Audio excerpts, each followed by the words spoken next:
Somebody grab that black girl. She stole my wallet. The billionaire's voice echoed across Michigan Avenue. Nobody moved. Nobody cared. And the girl? She wasn't sprinting away. She was running slowly, glancing back, making sure he followed. William Harrison jumped out of his Maybach and chased her himself, through crumbling streets, past houses marked with red X's, into a Detroit his money had destroyed. Her torn hoodie flapped behind her. Her sneakers were worn through, homeless for 2 weeks. But he didn't know that yet. She wasn't fleeing. She was leading. Every time he got close, she slipped away, pulling him deeper into the ruins. The black homeless girl who stole his wallet had a plan. A place she needed him to see. A place that would break his heart. William's Italian loafers slapped against cracked pavement as he ran. This was insane. He was the CEO of a $2 billion company. He had a groundbreaking ceremony in 45 minutes. The mayor was waiting. The press was waiting. 300 VIPs were sipping champagne at a construction site, waiting to watch him turn a golden shovel. And here he was, chasing a 10-year-old girl through the worst part of Detroit. His phone buzzed incessantly in his pocket. His assistant. The mayor's office. Board members demanding to know why the CEO wasn't at his own ceremony. He ignored them all. Because something about this girl made him keep running. The way she moved. Not panicked. Not desperate. Calculated. Every turn seemed planned. Every glance back felt like an invitation rather than a check for pursuit. "Follow me," her eyes said. "I dare you." She ducked down an alley littered with broken glass and rotting garbage. William followed, his $3,000 suit jacket catching on a rusted fire escape. The gleaming towers of downtown had vanished behind him. Now he ran through a different Detroit, the one that didn't appear in development brochures or investor presentations, the Detroit that existed in the margins, in the shadows, in the spaces between progress and poverty. Boarded windows everywhere, sagging porches that looked like they might collapse at any moment, houses marked with red X's, the brand of condemnation, the death sentence that preceded the wrecking ball. Graffiti screamed from every wall. Harrison equals thieves. 52 families displaced. Where do we go now? Your profit equals our pain. His name, his company, his project. William's lungs burned, but he pushed harder. The girl was 30 feet ahead now, weaving through debris with the ease of someone who had walked these streets 1,000 times. "Wait!" he shouted. "I just want to talk!" She didn't stop, but she didn't speed up either. Just kept that same deliberate pace, fast enough to stay ahead, slow enough to ensure he followed. They passed a demolition site where a house lay half destroyed, its guts spilled across the yard like a body after surgery. Furniture, photo albums, a child's bicycle, crushed beneath a fallen beam, a pink backpack, half buried in rubble. An elderly woman sat on the curb nearby, clutching a cardboard box to her chest. Inside the box, William glimpsed photographs, yellowed with age, curling at the corners. A lifetime of memories reduced to a single container. She looked up as William ran past and her eyes went wide. "That's him," she said to no one. "That's the man whose name is on the paper. That's the one who took everything." William didn't stop. Couldn't stop. The girl was getting away. But the woman's words burrowed into his skull like a splinter. The man whose name is on the paper. What paper? What had his name done here? The girl turned another corner, disappearing around a crumbling brick wall. William followed, and nearly collided with a chain-link fence that stretched across the alley. Dead end. He spun around, searching frantically. There, a hole in the fence, edges worn smooth from repeated use.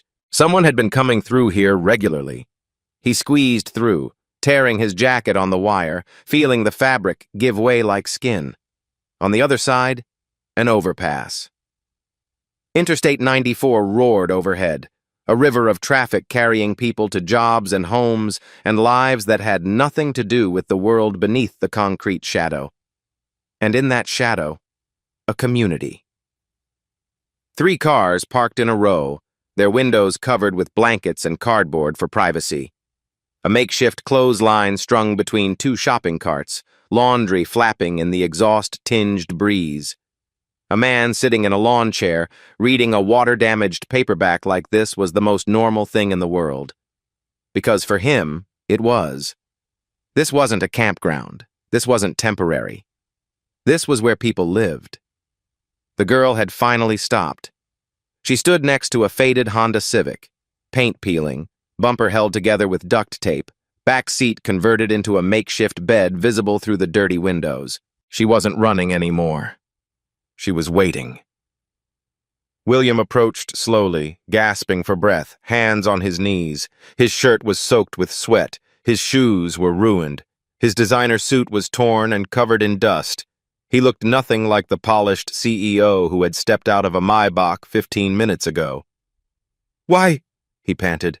"Why did you—" The car door opened, and a woman stepped out who looked at William Harrison like he was the devil himself. She was young, early 30s, but exhaustion had carved years into her face. Dark circles shadowed bloodshot eyes. Hair pulled back in a messy ponytail, strands escaping in every direction. Nurses' scrubs, wrinkled and stained, clearly slept in for days. But her eyes were fire. "Zuri!" Her voice cut through the noise of traffic overhead. "What did you do?" "I brought him, Mama." The girl, Zuri, held up William's wallet. "I brought the man whose name stole our house." The woman's face cycled through emotions like a slot machine. Confusion, recognition, disbelief, and finally a rage so pure it seemed to radiate heat. "You're William Harrison," she said. Not a question. Yes. Your name is on the paper." She stepped forward, and William instinctively stepped back. "Your signature threw my family out of our home. Your company put my children in this car." From inside the Honda, a small face appeared in the window. A boy, maybe 4 years old, thumb in his mouth, wide eyes watching everything. He coughed, a wet, rattling sound that spoke of cold nights and inadequate shelter. "That's Isaiah," Zuri said quietly. "He's been sick since we lost the house. 2 weeks. Mama takes him to the clinic, but sleeping in a car isn't good for him." William stared at the vehicle. The blankets piled in the back seat. The children's drawings taped to the inside of the windows. Crayon houses and smiling stick figures. Desperate attempts to make this metal box feel like home. A stuffed rabbit with one ear missing, propped against the window like a guardian. His name had done this, his company, his project. "I don't understand," he said. "I never signed any eviction." "Liar." The woman, Nadine, spat the word like poison. "I've heard enough lies from men in suits. Your people took everything, and now you stand there pretending you don't even know." "I'm not pretending. I genuinely don't." "Then explain this." She pulled a crumpled document from her bag and thrust it at him. William took it with hands he couldn't keep steady. Notice of eviction and demolition. Property, 1848 Maple Street. Owner, Nadine Williams. Status, non-compliant with Development Zone Ordinance, 14C. Authorized by William Harrison, CEO. His eyes dropped to the signature at the bottom. William Harrison. Except it wasn't. He had signed his name hundreds of thousands of times over 30 years. He knew his signature like he knew his own heartbeat. Like he knew the sound of his daughter's laugh before she died. The sweep of the W. The angle of the H. The tail of the N in Harrison that always curved down. A habit from law school that he'd never broken. This signature's N curved up. I didn't sign this, he said. Nadine laughed, a harsh, broken sound. Of course you didn't. The billionaire never knows. The billionaire never signs. The billionaire just collects the money while the rest of us lose everything. No. Look. William pointed at the signature. The end of my name. The N. It curves the wrong way. Someone forged this. Forged? Nadine's voice dripped contempt. You expect me to believe? I don't expect anything. I'm telling you what I see. William looked up, met her eyes. Someone in my company signed this using my name. Someone is using my signature to evict families. Who gave you this notice? He asked. Who delivered it? Your man. Nadine's jaw tightened. Derek Palmer, Community Relations Director. He stood on my mama's porch and counted down the minutes until he could throw us out. Looked at my children like they were trash. Threw a $100 bill at my feet like I was a beggar. Derek Palmer. William knew that name.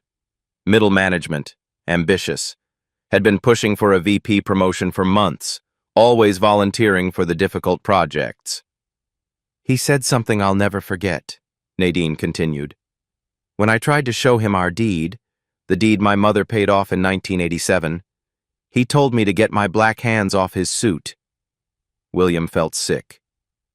He grew up 3 blocks from our house, Nadine said. Went to school with my brother. Now he acts like he's never seen a black family in his life. Inside the car, Isaiah coughed again. A terrible rattling sound. Mama? His small voice was muffled by the glass. When are we going home? Nadine's composure cracked, just for a moment. Soon, baby, soon. You said that yesterday. I know. William watched the exchange. Mother and son, homeless and sick, living in a car under an overpass while his name sat on a billboard 3 miles away. Harrison Heights, luxury living coming 2024. Luxury living, built on the graves of homes like theirs. I need to see the house, William said. Nadine blinked. What? The house, 1848 Maple Street. I need to see it. Why? So you can admire your handiwork before the bulldozers finish it off tomorrow morning? No. William's voice was steady despite the chaos inside him. So I can understand what's really happening. You're right. This is my company, my name, my responsibility. And if someone is using that name to destroy families, I need to see exactly what they've done. Zuri stepped forward. The house is scheduled for demolition at 6 a.m. They've already marked it with the red X. But then we have 12 hours. Nadine stared at him for a long moment. The fire in her eyes hadn't dimmed, but something else flickered there now. Something that might have been hope, quickly suppressed under layers of disappointment and distrust. Isaiah stays here, she finally said. Mrs. Patterson can watch him. She nodded toward another car parked down the row. And I'm coming with you. Mama, Zuri started. No arguments. Nadine's voice was steel. If this man is lying, if this is just another rich man trick, I want to see his face when the truth comes out. She ducked into the Honda, murmuring softly to Isaiah. William heard fragments. Be good for Mrs. Patterson. Mama will be back soon, I promise. The desperate assurances of a mother who had no idea if she could keep them. When Nadine emerged, her expression had hardened again. Armor rebuilt. Walls restored. Mrs. Patterson, she called. An elderly woman emerged from a nearby car. The same woman William had seen clutching photographs at the demolition site. She moved slowly, joints stiff from sleeping in a vehicle, but her eyes were sharp. That the man? Mrs. Patterson asked, looking at William. That's the man whose name is on everything, Nadine replied. Mrs. Patterson studied him the way a scientist might study an unusual specimen. Don't look like much. They never do, Nadine said. Watch Isaiah for me? Of course, baby. You be careful. Nadine helped Isaiah out of the car. He clutched his one-eared rabbit and looked up at William with huge, confused eyes. Are you the bad man? Isaiah asked. The question hit William like a physical blow. I don't know, he answered honestly. I hope not. Isaiah considered this, then nodded solemnly and allowed Mrs. Patterson to lead him away. Zuri tugged at William's torn sleeve. Follow me, she said. They walked for 15 minutes through streets that felt like a war zone. Every third house was boarded up. Every other lot was empty, just dirt and debris where homes had stood for generations.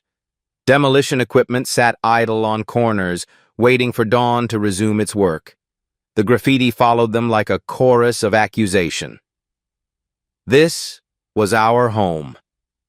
Harrison stole everything.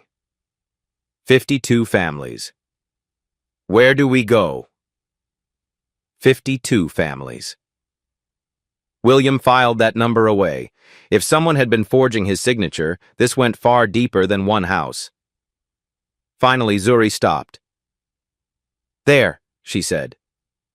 The house stood at the end of a dead-end street, a small two-story white paint peeling, porch sagging. Plywood covered every window. A massive red X was slashed across the front wall like a wound. But William could see what it had been. Flower boxes, now empty. Wooden fence, now collapsed. Tire swing, now hanging by a single frayed rope. This house had been loved. Grandma bought this place in 1975, Zuri said softly. Worked at Ford for 30 years to pay it off. Mama grew up here. I was born in the upstairs bedroom. William stared at the red X. There's something inside I need you to see, Zuri said. The real reason I brought you here. Zuri slipped through a gap in the fence, worn smooth from repeated use, and William followed, tearing his coat once more on the rusted wire.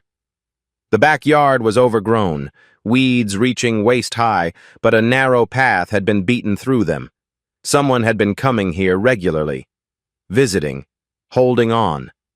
The back door was unlocked. Zuri pushed it open, and the hinges screamed, a sound like something dying, like the house itself was crying out. Inside, dust motes swirled in the afternoon light that filtered through cracks in the plywood. The air was thick and still, heavy with the smell of abandonment, mildew and old wood, and memories left to rot. The furniture was still there. A couch with a hand-knitted afghan draped over the back, colors faded but still visible, purple and gold, someone's favorite colors. A dining table with 4 chairs, one of them a child's booster seat. A television with a cracked screen, remote still on the armrest as if someone had just set it down. Family photos hung on the walls, their glass clouded with dust, but the images still visible. Graduations, weddings, birthday parties, Christmas mornings with presents piled under a tree. A grandmother holding a newborn baby. Zuri, William realized. They gave us 30 minutes, Zuri said, her voice echoing in the empty rooms. The men with the papers. They said we had 30 minutes to leave or they'd arrest Mama for trespassing in her own home. She ran a finger along the dining table, leaving a trail in the dust. We couldn't take everything. We couldn't take anything, really. Just clothes. Just what we could carry. Mama was crying so hard she could barely see. Isaiah kept asking when we were coming back. She paused at the booster seat. He still asks, every night. Nadine had entered behind them. She stood in the doorway, arms crossed, watching William with eyes that dared him to look away. He didn't. This way, Zuri said. She led him to the kitchen. The refrigerator stood silent and dead, but something was still attached to its door, held by magnets shaped like fruit. Apples and oranges and bananas, the kind you buy at a dollar store and keep for decades because they remind you of simpler times. A drawing, crayon on paper, faded but still vibrant. A house with a red door and white walls. A tree with green leaves and small red apples.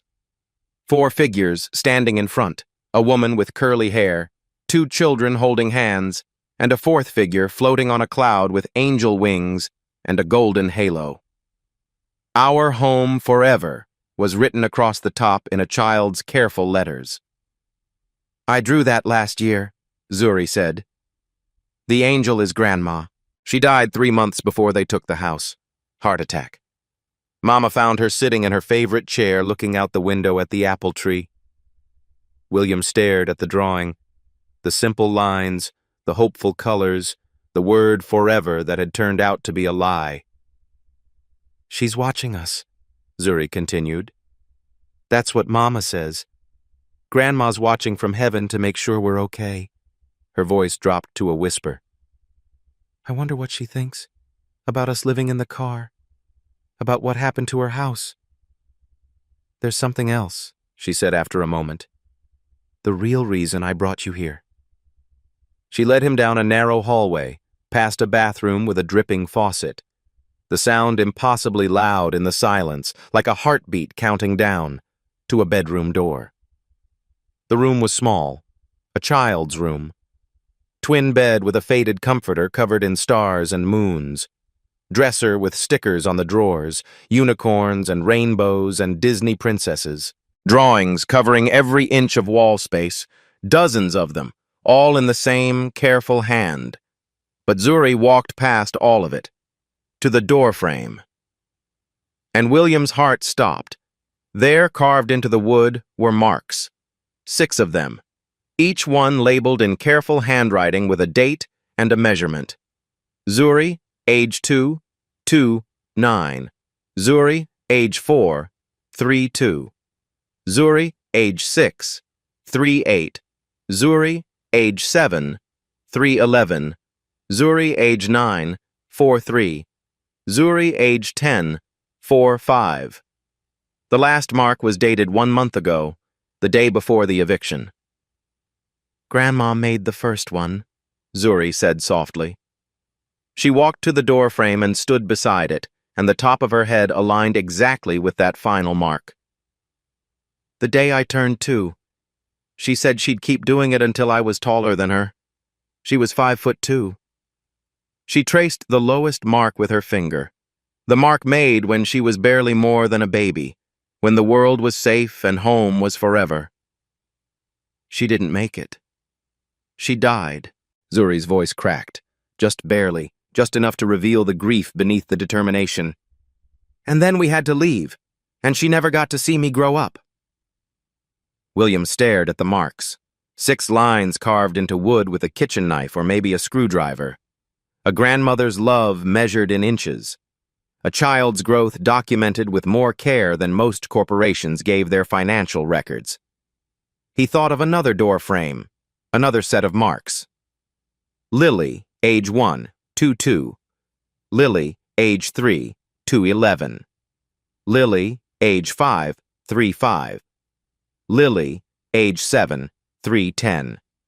Lily, age 9, 4-1. A progression that ended too soon. In a hospital room with machines beeping their final notes, with a father holding his daughter's hand as it grew cold, with a wife who never recovered, who left him 2 years later because looking at him reminded her too much of what they'd lost. "My daughter had one of these," William whispered. The words came out broken, jagged. Zuri looked at him.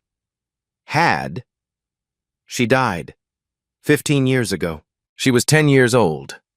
He paused. "Just like you." Something shifted in Zuri's expression. The sharpness softened. The anger dimmed. For a moment, she wasn't a homeless girl confronting the man who destroyed her family. She was just a child, looking at another broken person. "I'm sorry," she said. And she meant it. William reached out and touched the lowest mark, Zuri, age 2, and felt the rough groove beneath his fingertips. Someone had made this with love, with patience, with the absolute belief that this house would stand forever, that this family would always be here to measure against this doorframe. "If they tear down this house tomorrow," Zuri said quietly, "where do the marks go?" The question hit William like a physical blow. Where do the marks go? When the bulldozers came at dawn and the walls fell and the dust settled, what happened to this record of a life? Did it become rubble, hauled away in dump trucks to some anonymous landfill? Did it vanish completely, as if the child who grew here and the grandmother who measured her and the family who loved within these walls had never existed at all? I don't know, William admitted. His voice was barely audible. That's what I wanted you to see. Zuri's eyes glistened, but she didn't cry. Not the house, not the furniture, not even the pictures. This. The marks, the history, the things that can't be replaced by money or new construction or fair compensation. Nadine stepped forward. She had been watching from the doorway, and now she moved to stand beside her daughter. My mother made the first mark when Zuri was 2 years old, she said. She said this doorframe was more valuable than the whole house, because the house was just wood and nails. Anyone can build a house. She placed her palm against the frame, covering the lowest marks. But this was our story. William looked at the eviction notice still clutched in his hand, at the signature that wasn't his, at the name that had been turned into a weapon against this family. Someone forged this, he said again. Someone inside my company used my name to destroy your home. Does it matter? Nadine's voice was hollow. Your name, your company, your responsibility. That's what you said. Yes, and I meant it. William met her eyes. Which is why I'm going to stop it. Tonight. He pulled out his phone. Diana, he said when she answered, I need you to pull every eviction document with my signature from the past 2 years, every single one, and cross-reference them with Derek Palmer's activity logs. Will? Where are you? The groundbreaking? Forget the groundbreaking. Someone's been forging my signature. I'm standing in one of the houses they destroyed. He looked at the door frame, at the marks. It's scheduled for demolition at 6 a.m. We have less than 12 hours. Diana's email arrived at 9:49 p.m. William sat on the sagging porch of 1848 Maple Street, phone in hand, the glow of the screen illuminating his face in the darkness. Nadine sat on the steps nearby, wrapped in a blanket she'd brought from the car. Zuri had fallen asleep inside, curled up on the couch where she used to watch cartoons with her grandmother. The files loaded slowly on William's phone, but when they did, the truth assembled itself with devastating clarity. 52 eviction documents, all bearing the signature William Harrison, all from the past 18 months, all forged. The signature analysis software Diana had run was damning. Every document showed the same telltale errors, the same narrow W, the same wrong angle on the H, the same upward curl on the final N. Consistent. Repeated. The work of someone who had studied William's signature carefully, but hadn't quite mastered its nuances. But the signatures weren't the worst of it. The emails were worse. Internal correspondence from Derek Palmer to the legal department spanning 16 months. Mr. Harrison has verbally approved the Oak Street relocations. I'll handle the documentation. Phone confirmation received from Mr. Harrison's office regarding Maple Street properties. Paperwork to follow.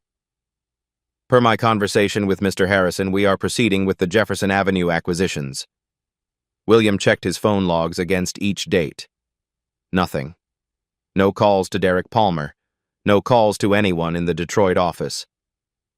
On several of those dates, William had been in Singapore, London, Dubai, board meetings and investor presentations on the other side of the world while Derek Palmer was forging his signature back home. And then, the final piece. The motive. A compensation structure document buried in the HR files. Community Relations Bonus Program. Director, Derek Palmer. Bonus per successful relocation, $500, 52 families, $26,000.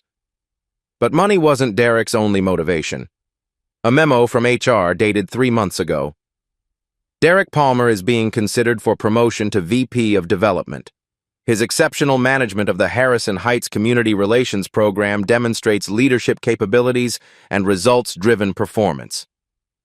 He had done it for money, for status, for a corner office and a title and the chance to become the kind of man who never had to remember where he came from. And 52 families had paid the price. Well? Nadine's voice cut through the darkness. William turned to her. In the dim light, he could see the tension in her shoulders, the fear she was trying to hide. 52 families, he said. All forged signatures. All fake approvals. One man behind everything. Derek Palmer. Derek Palmer. William's jaw tightened. He earned $26,000 in bonuses. $500 per family. That's what your home was worth to him. $500. Nadine was quiet for a long moment. He grew up here, she finally said. 3 blocks away. His mother still lives on Baker Street. We used to be friends, his family and mine. We went to the same church. Her voice hardened. And he did this to us. To all of us. For $500 apiece. The worst betrayals come from people who know exactly what they're destroying. William dialed Diana. I've seen everything, he said. I need an emergency injunction to halt all demolitions in the Harrison Heights project. Filed tonight. Effective before 6 a.m. Tonight? Will, the courts are closed. Then find a judge at home, wake one up, drive to their house if you have to. He looked at the house, the boarded windows, the red X, the doorframe inside with its precious marks. There's a family here waiting to find out if they'll have a home tomorrow. I won't let them down. Silence on the line. Then, I'll make it happen. And Diana? When this is over, I want Derek Palmer arrested. Fraud, forgery, theft, whatever charges stick. With this evidence, that won't be difficult. I don't want difficult. I want thorough. I want every family he destroyed to see justice. He ended the call. Nadine was watching him. The fire in her eyes had dimmed, replaced by something more complex, hope and doubt and the terrible vulnerability of wanting to believe. You really didn't know, she said. Not a question this time. I really didn't know. But I know now. He stood up, looked at the house. And I'm not going to let that door frame become rubble. 5:43 a.m. The bulldozer appeared at the end of Maple Street, yellow paint catching the gray pre-dawn light, engine rumbling like distant thunder, treads grinding against asphalt as it crawled forward, crushing debris beneath its weight. Behind it, a flatbed truck carried the rest of the demolition equipment. Wrecking balls, hydraulic arms, the machinery of erasure. Zuri stood in front of her grandmother's house, feet planted, small fists clenched at her sides. She had been awake for an hour, watching the street, waiting for the monsters to arrive. They're coming, she said. Nadine stood beside her, holding Isaiah on her hip. Mrs. Patterson had brought him back an hour ago, and the little boy was still half asleep, confused by the cold and the noise and the tension radiating from every adult around him. Mama? His voice was small, scared. They gonna break Grandma's house? Not if we can stop them, baby. William paced at the curb, phone pressed to his ear. Diana, tell me you have it. The judge signed 15 minutes ago. I'm on my way now. How far? 8 minutes, maybe 10 with traffic. William watched the bulldozer, 6 minutes away, maybe 7. The gap between salvation and destruction measured in heartbeats. You need to drive faster. 5:51 a.m. The foreman jumped down from the bulldozer cab, clipboard in hand, hard hat gleaming in the first light of dawn. Everyone needs to clear the area, he announced, approaching the small group with the practiced authority of someone who had delivered this speech 100 times. This property is scheduled for demolition under Development Order 852. For your safety, I need everyone to step back beyond the yellow tape. William stepped forward. That order was signed by a forger. The foreman squinted, annoyed. Sir, I don't know who you are, but I have legal documentation. I'm William Harrison, CEO of Harrison Development Corporation. William let that sink in, watching the recognition dawn in the foreman's eyes. The signature on that order claims to be mine. It's not. Someone forged it. Whoa! The foreman's expression shifted, confusion, uncertainty, a flicker of fear. He'd seen William on television, on billboards, on the side of buildings bearing his name. Mr. Harrison, I'm just doing my job. I have orders from management, orders based on fraudulent documents. I can't just stop a scheduled demolition because you can when a court tells you to. The sound of tires squealing cut through the morning air. A black sedan screamed around the corner, fishtailing slightly before straightening out. It screeched to a halt at the end of the street, and Diana Ross emerged at a dead run, heels clicking against pavement, manila folder clutched to her chest like a lifeline. "Emergency injunction!" she shouted, voice carrying across the silent street. "Wayne County Circuit Court! All demolition activities in the Harrison Heights project are suspended immediately pending fraud investigation." She reached the foreman and thrust the document into his hands. He read it. Read it again. His face went pale. "Shut it down!" he called to his crew, voice cracking. "Kill the engine! We're done here!" The bulldozer's engine coughed and died. In the sudden silence, Zuri exhaled, a sound that seemed to carry weeks of fear, weeks of hope, weeks of desperate prayer released in a single breath. "It's still standing," she whispered, staring at the house. "Mama, it's still standing." Nadine pulled her daughter close. Isaiah squirmed between them, confused but sensing that something important had happened. "Is Grandma's house okay?" he asked. "Yeah, baby." Nadine's voice cracked. "Grandma's house is okay." 9:00 a.m. Harrison Development Corp. headquarters. Derek Palmer sat in his corner office on the 14th floor. Coffee steaming on his desk.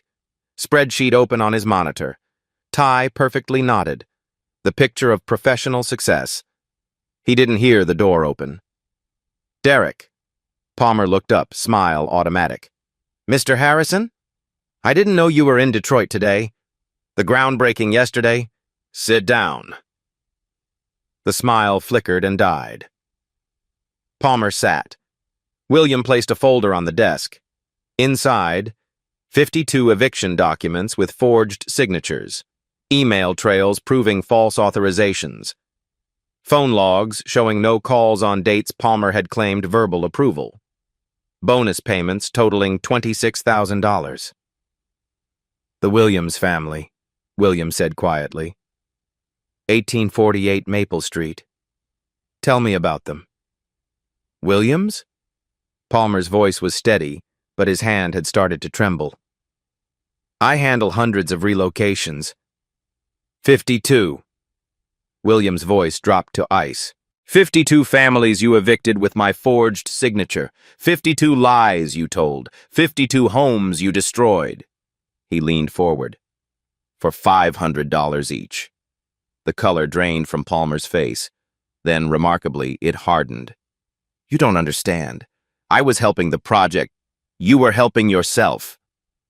"I did what needed to be done." Palmer stood abruptly. "You don't know what it's like coming from nothing, fighting for every inch while people like you just have things. I was born 6 blocks from that house." Palmer stopped. "Same streets, same struggle, same nothing." William's voice went quiet. "I escaped without destroying anyone else. That's the difference between us." The door opened. 2 security guards, 2 police officers. "Derek Palmer, you're under arrest for fraud, forgery, and theft." As they cuffed him, Palmer looked at William one last time. "I was just willing to do what you wouldn't." "No," William replied. "You were willing to become what I never wanted to be." They led him away in handcuffs. 3 days later, the community center on Jefferson Avenue was standing room only. 200 people packed the aging hall, filling every folding chair and lining the walls 3 deep. Families who had been evicted, families fighting eviction, neighbors who had watched their community hollowed out one house at a time by men with clipboards and forged signatures and $500 bonuses. The fluorescent lights buzzed overhead. The PA system squealed with feedback. Water stains spread across the ceiling tiles. But none of that mattered, because tonight, for the first time in years, there was hope in this room.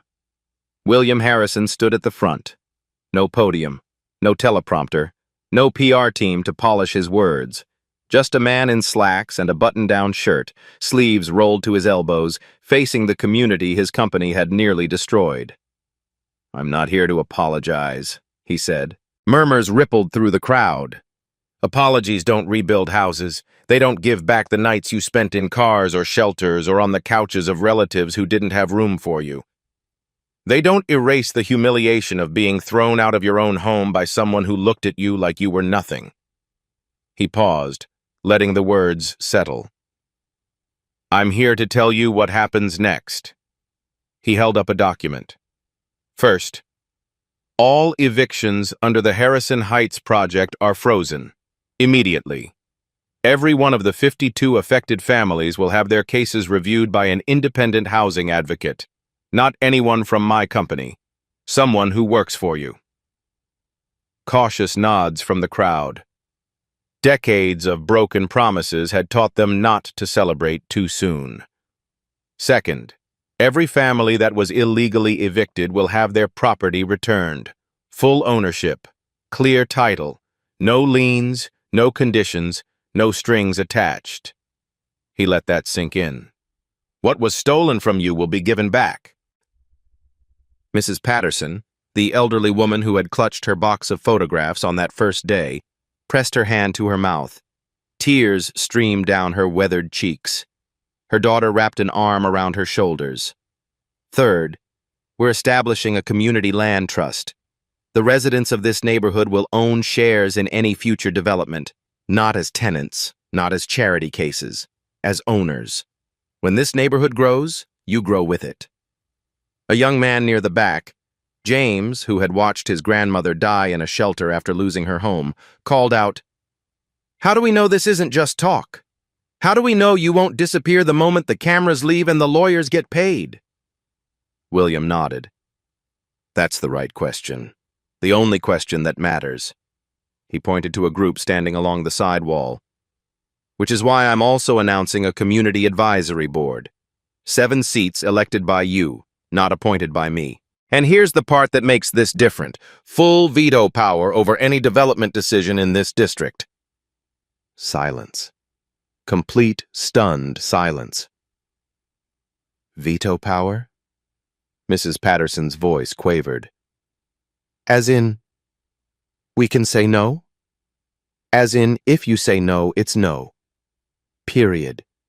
Even if I disagree. Even if it costs me money. Even if my investors throw fits and my board threatens to remove me." William spread his hands. "This is your neighborhood. It's always been your neighborhood. I'm just a guest who overstayed his welcome." The back doors swung open. A ripple of recognition passed through the crowd. Gasps, whispered names. Someone started crying. Mr. Johnson, the 80-year-old man who had lived on Maple Street for 50 years before being evicted, who had been found 3 weeks later wandering in a homeless shelter downtown, confused and alone, unable to remember his own address because the address no longer existed in his mind, just the ache of absence where home used to be. He shuffled down the center aisle, supported by a social worker on one side and a cane on the other. His clothes were clean but hung loose on his frame. He'd lost weight in the shelter, but his eyes were clear. "Johnson!" Mrs. Patterson rushed to embrace him, nearly knocking him over in her relief. We didn't know." "I'm all right now, Patty." His voice was thin but steady. "I'm all right." William stepped forward. "Mr. Johnson's house will be the first one rebuilt, on the same lot where his family has lived for 50 years. He'll be home before the first snow falls." The old man looked at William, really looked at him, and something passed between them. Not forgiveness, not yet, but acknowledgement. "Never thought I'd see the day," Mr. Johnson said quietly. William turned to the front row, where Nadine sat with Zuri and Isaiah. "The Williams family," he said. The room went silent. William reached into his jacket and pulled out an envelope. He crossed the room and placed it in Nadine's hands. "The deed to 1848 Maple Street," he said. "Clear title. No mortgage, no liens, no encumbrances. The house is yours. It was always meant to be yours. No one will ever take it from you again." Nadine's hands shook as she opened the envelope. She stared at the document, the official seal, the legal signatures, her own name printed in bold letters as sole owner. Isaiah tugged at her sleeve.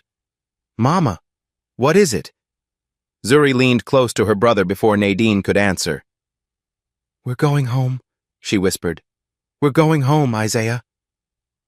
We don't have to sleep in the car anymore." Nadine made a sound, half laugh, half sob, and pulled both children against her chest.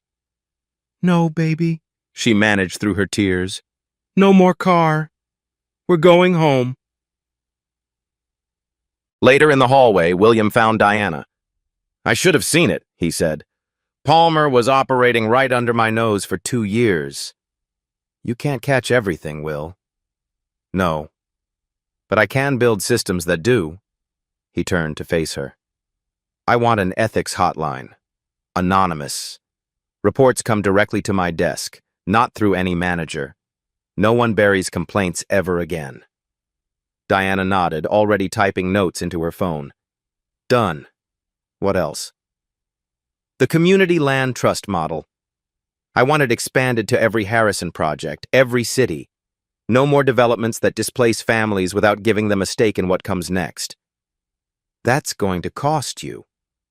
William thought of the doorframe, the marks, the question that had changed everything. "Some things are worth more than money." 2 weeks later. The house at 1848 Maple Street stood transformed in the October sunlight. The red X was gone, sand blasted away, leaving clean white siding in its place. The porch stood solid on new boards that didn't sag or creak. Fresh paint gleamed. The windows sparkled with new glass, the plywood barriers a fading memory. Chrysanthemums bloomed along the front walk, orange and yellow bursts against the autumn air. But when William knocked on the door, he noticed immediately what hadn't changed. The doorframe. Through the screen, he could see it, the marks still there.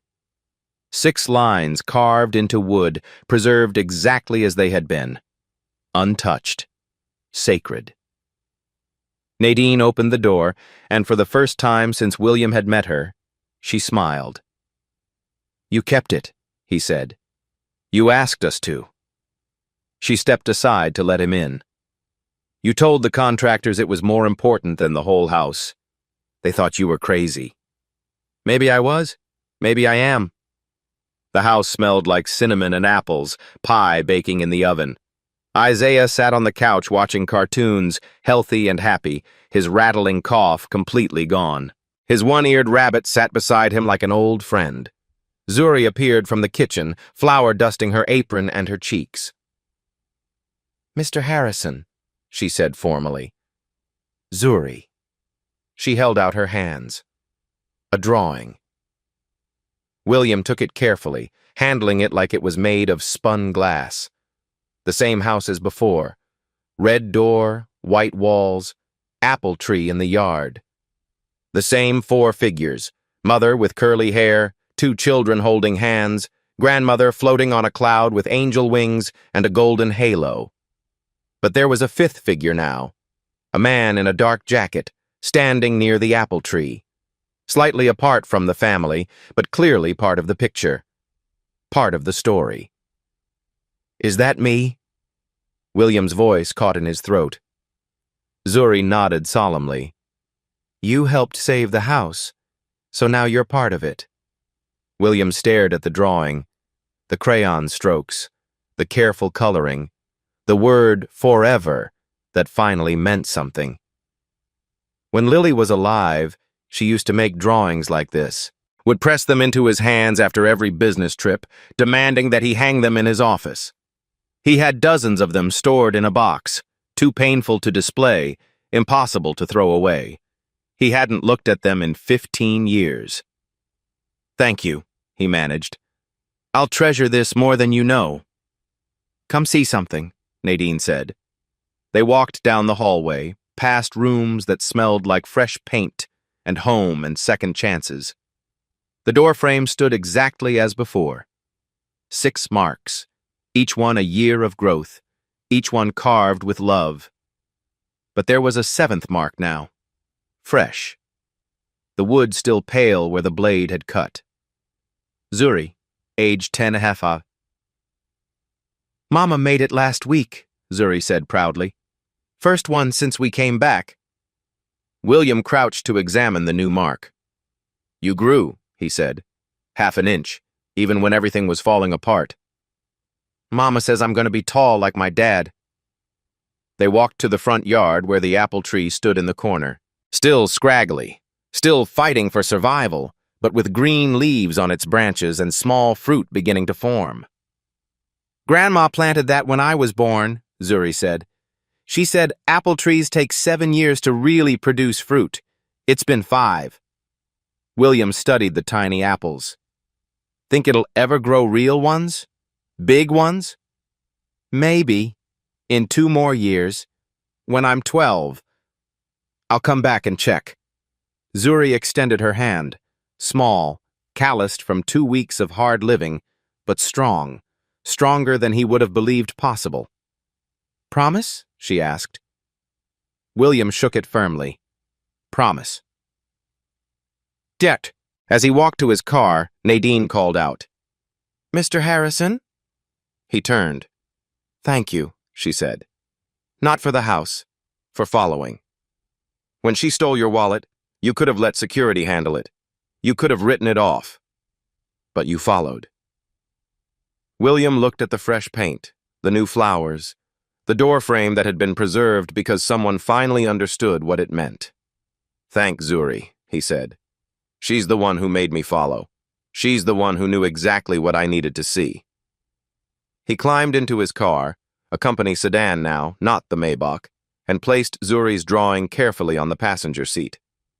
As he drove away, Zuri waved from the window. He waved back. 1 year later. The sign at the neighborhood entrance no longer read Harrison Heights. Grandma's Garden. A Community Land Trust, Est, 2024. The name had been Zuri's idea.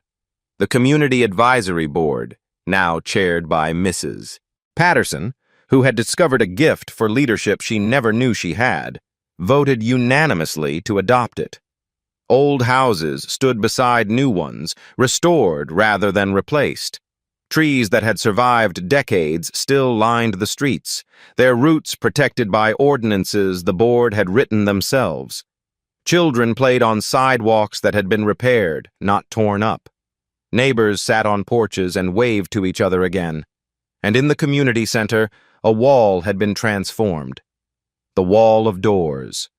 52 photographs of door frames, each showing height marks from the houses that had been saved.